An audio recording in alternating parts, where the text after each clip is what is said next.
Squid Game is the Korean Netflix super hit that's about to launch season 3, which will be dropped all in one go. Someone who'll be watching along with me is Geordie Gray.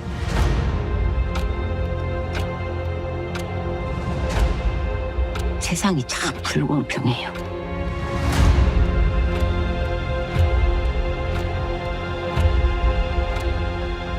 그러지 마. 아저씨는 그런 사람 아니잖아. Geordie, you were not a Squid Game superfan before you had to research it for a story. What was it like throwing yourself back into the Squid Game world?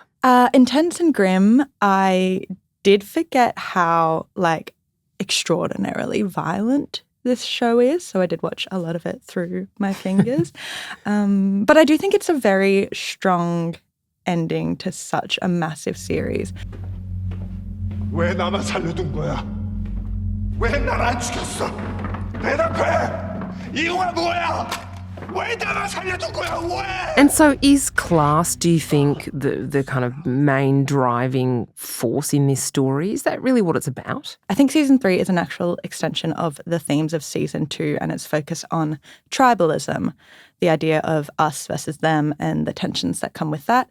Season 1 was really about how capitalism and desperate economic circumstances push people to impossible, deadly decisions like risking life and limb in front of a giant pigtailed murderous doll. But this season introduces a very interesting twist. After each round of the games, the players get to vote on whether to end the game early.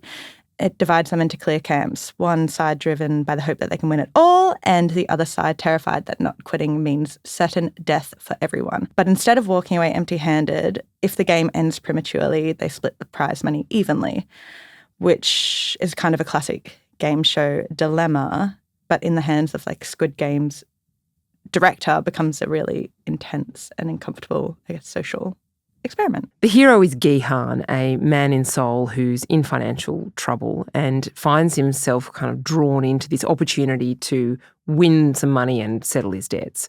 He wins the game in season 1, the end of season 1, and then in season 2 he gets drawn back into it. And this time there's a whole new cast of characters fighting alongside him. And in season 3, at some point along the way, he teams up with a cop who is trying to help him get to the bottom of who is inflicting this awful game on people, who are the masked guards. One of the things about dystopian television, I think, is that, there's a hope that the white knight will come and it will all be solved. You'll get some clarity at the end.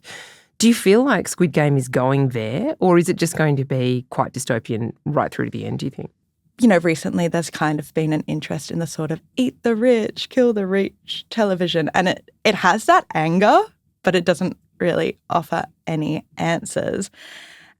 And if I'm being totally honest, I don't think that's why people like the show. I don't think they're interested in it because it's a scathing critique of wealth.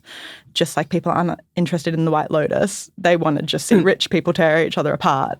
I think Squid Game is just captivating because of the style and sheer spectacle of it. The candy-coloured corridors and the pink jumpsuits and the insane violence. Part of Korea's kind of revolution is that this is a very connected society. A huge population living on half a tiny island helps. They're very close together. They're all plugged in. What's different about the kind of vision of Korean culture that's been exported to the world? I'm thinking particularly about K-pop. Why is it so captivating? Technology is the secret sauce of South Korea. Back in 2010, it rolled out broadband to nearly every household, years ahead of most countries. And it wasn't just about zippy and fast downloads. It was part of a much bigger picture, which was a national strategy to modernise the economy and push Korean culture onto the world stage. And was that a government-funded effort? It was, yes. I like to think of it as a state-backed charm offences. The South Korean government clocked early that these glossy and gorgeous K-pop idols were worth billions, not just in streaming revenue, but in soft power. People are obsessed with their fashion, and it's been a massive boost for tourism. People want to go to Korea and see how their favourite K-pop idols live. And I think since the 1990s, the Ministry of Culture, Sports and Tourism has treated K-pop the way that other nations treat like steel or aircrafts as national infrastructure. So it invests in training programs, music video production, overseas showcases, global marketing campaigns, and funnels money into the industry because it knows that these stars sell more than songs. They sell the country itself. Wow, that is actually quite dystopian. And fabulous. Yeah. And so are films like Parasite informed by that? I mean, is the kind of, art house cinema, for want of a better word, that's coming out of Korea as well, a rejection of that? Or are they also funding the depressing art house cinema blockbusters that win Oscars? The Korean film industry is supported by government funding through bodies like the Korean Film Council that helps directors take chances, and they have mentored directors like Bong Joon-ho and Park Chan-wook, who did Old Boy, very violent, was remade by Spike Lee in America.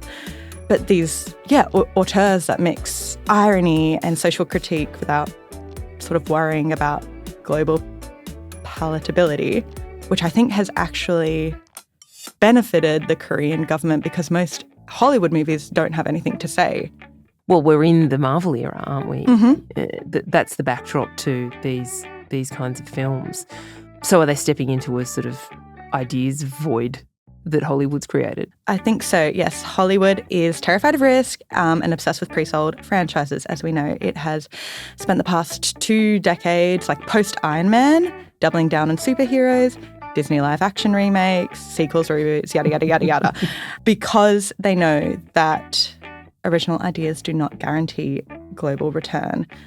An intellectual property like Star Wars and Marvel and Harry Potter is bankable in every territory. Like, you don't have to explain Spider-Man to Shanghai or Paris or Sao Paulo. Like, it's simple. It's simple. But the Korean public is famously film literate. Pre-pandemic, they were buying more cinema tickets per capita than anywhere else in the world. So while Hollywood played it safe, sort of flogging nostalgia, Korea backed originality and is winning. 아저씨는 그런 사람 아니잖아.